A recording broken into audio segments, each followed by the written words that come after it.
Eh, Assalamualaikum warahmatullahi wabarakatuh. Selamat siang, Pak Iksan. Sebelumnya saya akan memperkenalkan diri saya. Itu nama saya itu Bintang Marzumoto Haris Antoni dengan NIM 2410 50 1129. Jadi hari ini saya akan melakukan percobaan untuk memasukkan perintah ke dalam sel di Linux saya.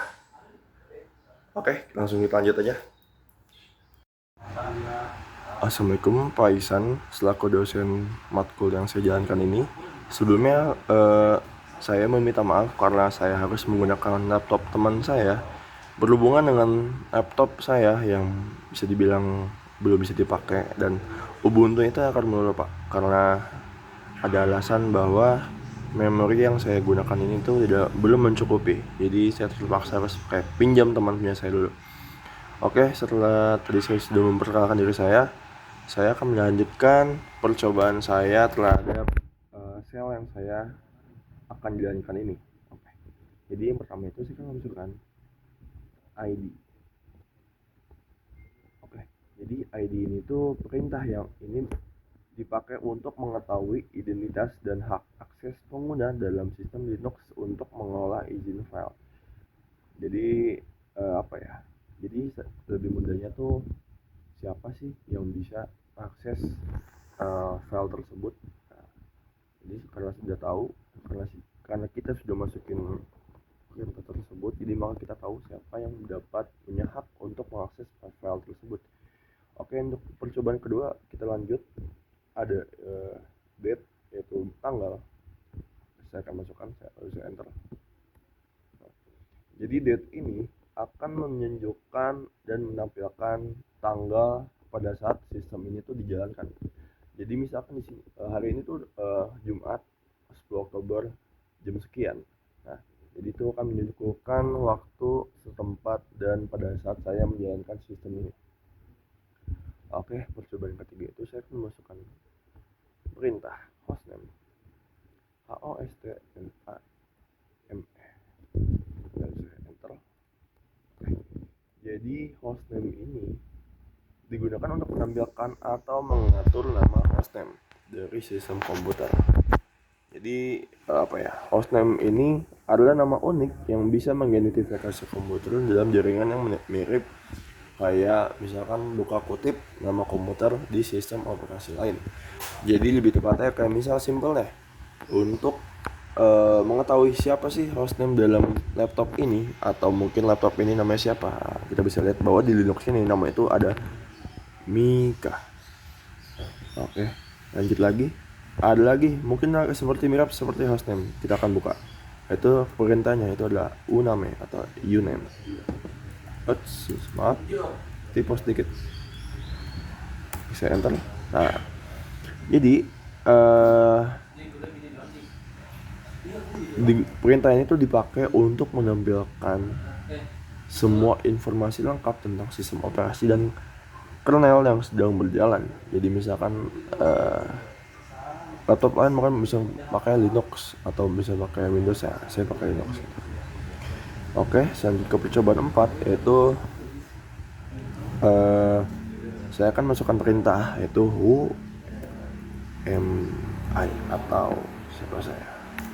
Nah, jadi seperti hostname mirip sebenarnya. Jadi perintah itu dipakai untuk menampilkan atau nama pengguna yang sedang aktif atau sedang menjalankan sel saat ini.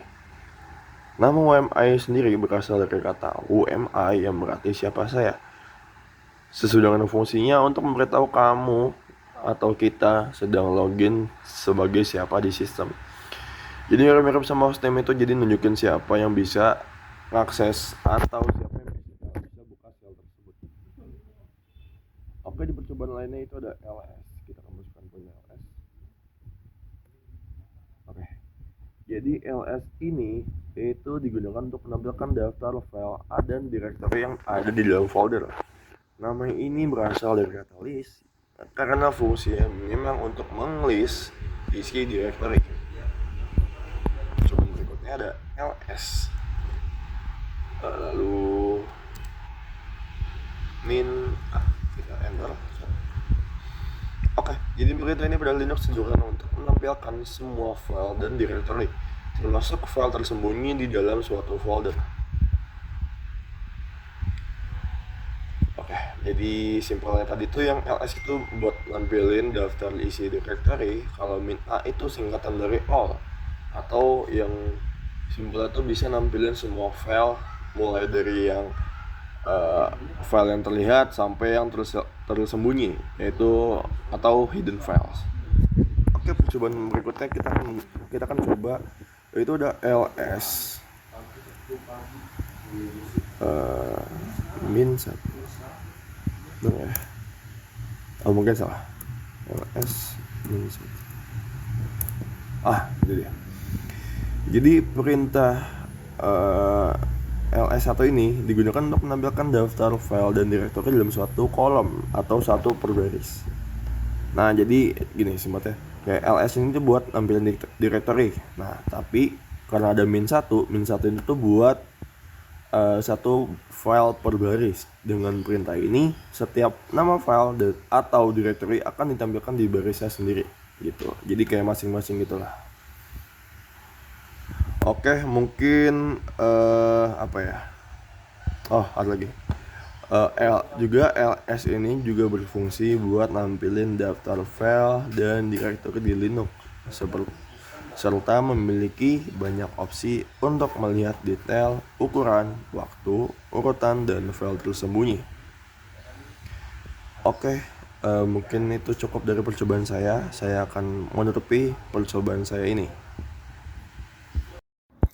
Jadi seperti yang tadi kita coba itu, bahwasanya perintah-perintah tersebut itu punya fungsinya sendiri, serta bahwa perintah tadi yang kita coba itu tuh bisa semua dan punya fungsinya masing-masing.